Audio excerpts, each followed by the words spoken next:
एक गांव के किनारे एक हरा भरा जंगल था। उस जंगल में हजारों पेड़ थे। उनमें से दो पेड़ गहरे दोस्त थे जो एक दूसरे के अगल-गल उगे थे। उस जंगल में कई शेर भी रहा करते थे। वे अन्य छोटे जंगली जानवरों का शिकार करते, उन्हें पेट भरते तक खाते और बचा हुआ मांस यूं ही छोड़कर चले जाते। सड़े हुए मांस के कारण जंगल में काफी बदबू फैलती थी और जंगल की हवा प्रदूषित होती थी। एक दिन दोनों पेड़ इसी विषय पर चर्चा कर रहे थे।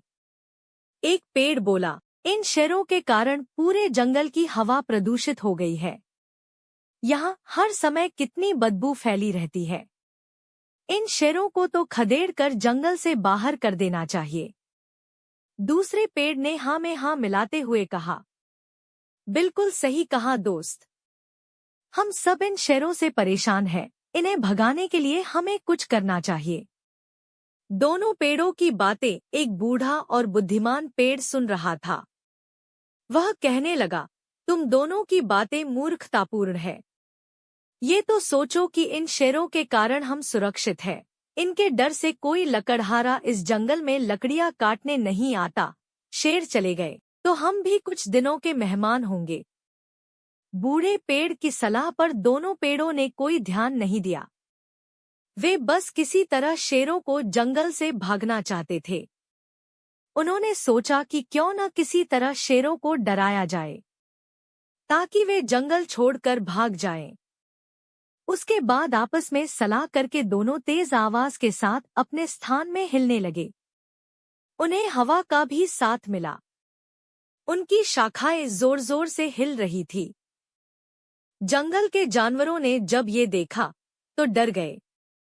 उन्हें लगा कि जरूर जंगल में कुछ होने वाला है और इन दो पेड़ों का इस तरह हिलना इसी का संकेत है।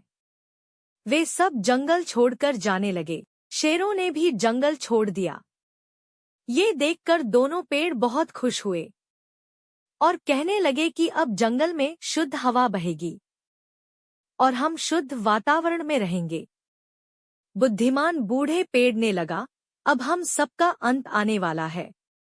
दोनों पेड़ों ने बूढ़े पेड़ की बात हंसी में उड़ा दी और अपने मजे में लगे रहे। वे खुशी से फूले नहीं समा रहे थे, लेकिन उनकी खुशी कुछ दिनों तक ही रही। जैसे ही गांव में बात फैली कि शेर जंगल छोड़कर चले गए हैं, कुछ लकड़हारे कुल्हाड़ी लेकर जंगल पहुंच गए। अब उन्हें शेरों का कोई डर नहीं था। वे बिना किसी डर के पेड़ों को काटने लगे।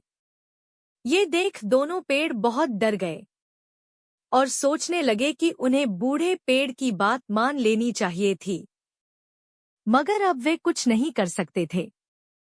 कुछ दिनों बाद उनकी बारी भी आ गई और वे काट दिए गए। सीख, मोरल ऑफ द स्टोरी, बिना सोचे समझे कोई कार्य नहीं करना चाहिए। किसी भी कार्य को करने के पूर्व परिणाम के बारे में अवश्य विचार करना चाहिए। यदि कोई बुद्धिमान परामर्श दे तो उसे ध्यान से सुनकर उस पर गहनता से विचार करना चाहिए। फ्रेंड्स, यदि आपको the trees and the lion story in Hindi पसंद आई हो तो आप इसे शेयर कर सकते हैं। कृपया अपने कमेंट्स के माध्यम से बताएं कि आपको पेड़ और शेर की कहानी कैसी लगी। नई पोस्ट की जानकारी के लिए कृपया सब्सक्राइब करें। धन्यवाद।